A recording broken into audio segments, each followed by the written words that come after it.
আর এই মুহূর্তে একটা বড় খবরের দিকে নজর রাখতেই হচ্ছে। আদিবাসী অবরোধে পুরুলিয়ায় কাঁটাডি স্টেশনে আটকে রয়েছে বন্দে ভারত এক্সপ্রেস। এই মুহূর্তে আরো একটা বড় খবর, পুরুলিয়ায় কাঁটাডি স্টেশনে আটকে বন্দে ভারত এক্সপ্রেস। পৃথক সাহানা ধর্মের কোড চালু করার দাবিতে পুরুলিয়ার কাঁটাডি স্টেশনে রেল অবরোধে আদিবাসী সেঙ্গেল অভিযান নামে একটি সংগঠন। স্পট থেকে আমাদের সঙ্গে রয়েছেন আমাদের সহকর্মী অনির্বাণ। যাবো অনির্বাণের কাছে। অনির্বাণ, এই মুহূর্তের ছবিটা, এই মুহূর্তের ছবি। দেখো, এই মুহূর্তে আমি দাঁড়িয়ে রয়েছি পুরুলিয়ার কাঁটাডি রেল স্টেশনের দক্ষিণ পূর্ব রেলের আদ্রা ডিভিশনের এই কাঁটাডি রেল স্টেশন পুরুলিয়া চান্ডিল শাখার মধ্যে পড়ে। আজ সকাল 6টার থেকে এই যে রেল লাইন দেখতে পাচ্ছ, রেল লাইনে দাঁড়িয়ে রয়েছে এখানকারই একটি সংগঠন আদিবাসী সেঙ্গেল অভিযান। তারা সারনা ধর্মের পৃথক কোডের দাবিতে অবরোধ শুরু করেছেন, যার জেরে ট্রেন আটকে রয়েছে। পুরুলিয়া স্টেশনে আটকে রয়েছে বন্দে ভারতের মতো গুরুত্বপূর্ণ এক্সপ্রেস ট্রেন। এছাড়াও হাওড়া চক্রধরপুর এক্সপ্রেসও দাঁড়িয়ে রয়েছে।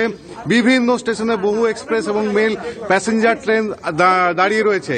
এই মুহূর্তে আমরা দেখতে পাচ্ছি যে পুলিশের ঊর্ধ্বতন কর্তা যারা রয়েছেন তারা এখানে এসে যারা অবরোধকারী তাদের সঙ্গে কথা বলছেন, তাদেরকে বোঝানোর চেষ্টা করছেন যে যাত্রীদের ঠিক কতটা সমস্যা হচ্ছে এই রেল অবরোধের ফলে, এবং একটা আলোচনা চলছে কিছুক্ষণের মধ্যেই যাতে অবরোধ উঠে যায়। অনির্বাণ, একদম ছোট করে একটা বিষয়টি জানতে চাইবো, ভারত জাকাত মাঝি পারগানা তারাও তো এরকম একই ধরনের দাবিতে এর আগে দীর্ঘদিন সড়ক অবরোধ বা রেলপথ অবরোধ করেছিলেন। এটা কি অন্য কোনো সংগঠন? এদের দাবি কি আলাদা নাকি একই দাবি? না, এই সংগঠনটি ভারত জাকাত নয়, এটি অন্য একটি সংগঠন, মূলত ঝাড়খণ্ড কেন্দ্রিক এই সংগঠন। যদিও তারা সারা ভারতবর্ষে তাদের প্রভাব আছে বলে তারা দাবি করছেন। এই মুহূর্তে পুরুলিয়া জেলার কাঁটাডি রেল স্টেশনে এই আদিবাসী সেঙ্গেল অভিযান নামে এই সংগঠনের সদস্য তারা অবরোধ করেছেন। নজর থাকবে আমাদের। এদিকে ইনসাফ যাত্রা শেষে 7ই জানুয়ারি বামেদের ব্রিগেড সমাবেশ।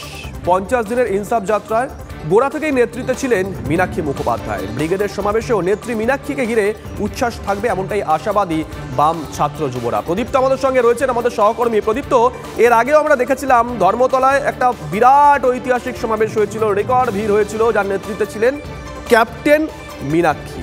আর এবার দেখো, কোচবিহার থেকে কলকাতা পদযাত্রা সেই মীনাক্ষী। আর এখানে একটা প্রশ্ন উঠছে, তাহলে কি কোথাও গিয়ে কমিউনিস্টরা নীতির পাশাপাশি এবার নেতাকেও গুরুত্ব দিতে শুরু করেছে, কোনো মুখকেও গুরুত্ব দিতে শুরু করেছে? প্রদীপ্ত,